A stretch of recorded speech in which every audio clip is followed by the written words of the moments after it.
Have you heard the story of the blind man and the elephant?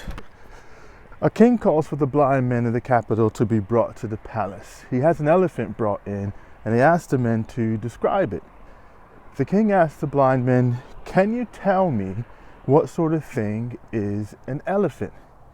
One man who felt the elephant's head says it's like a large pot. Another who felt the tail says it's like a rope. Another says it's like, or he feels the ears and he says it's like a fan. And another who felt the side says it's like a wall. So more blind men are called and they say it's like a pillar, a pipe, and so on. Each describes a different part of the elephant based on his personal experience. The blind men begin to argue, they come to blows, each asserting that he is right and the others are wrong. So winter is coming, man.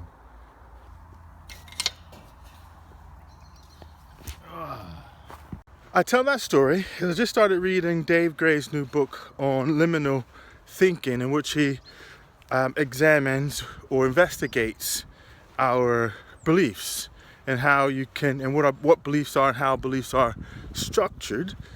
And in that, how you can literally change the way you experience the world by changing your beliefs. And I think what I'm loving so far is that we have a set of beliefs in which we acts as our rules to life, or how we perceive and experience the world, and they're true and not true. That is, they are true to you, but they might not necessarily be true in terms of reality. Ooh, some moo cows. Hello, cows. All right, let me show you what I'm talking about.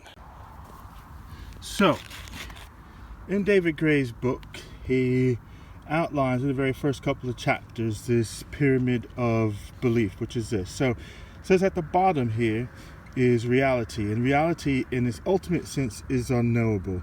So we can know only, like the story with the elephants, we can only know our version of what reality looks like. So the entirety of it, reality, is unknowable.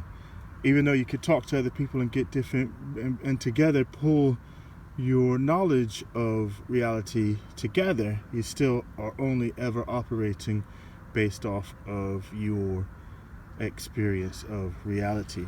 Which I thought was another interesting fact was this idea here that that unconsciously we can take in about 11 million bits of information per second on average, or estimated.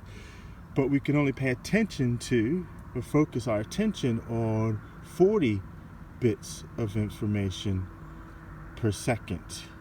So how does that play itself out? So we have the unknowable reality, and then we've got our experience of reality, and that experience is going to be through our five senses, basically what we perceive from the world. But this idea here about attention is that we out of that 11 million bits of information that's available, we're only ever going to be able to 40 bits of information per second at a given time. But based off of that really narrow attention, what we're focusing on, we form theories and we make judgments. So we form theories about what we've experienced, and then we make judgments off of those experiences, and then that then formulates what our beliefs are. And for us, because this is our map of the world, or how we navigate the world. So if we think about beliefs as forming the fundamental model that we use to navigate the world by, then for us it's obvious. Our beliefs are obvious, and we think, everybody should know that. Just like with the blind man and the elephant, each one was convinced that their version was correct. And of course, just like in that story, we all sort of can come to blows, wars get fought over this idea behind beliefs. But let me show you another example of that. Okay, so for example, in a practical sense. So my experience has been that I can buy juice from the grocery store. So because I've been to grocery stores before, I know that that is possible. And therefore, my theory is that all grocery stores sell juice, so I can go into any grocery store and be able to buy juice. So when I walk through those doors, I could go to the aisle and buy some juice. So I can reasonably expect that there's going to be some juice in there for me to buy. But that might not necessarily be the case.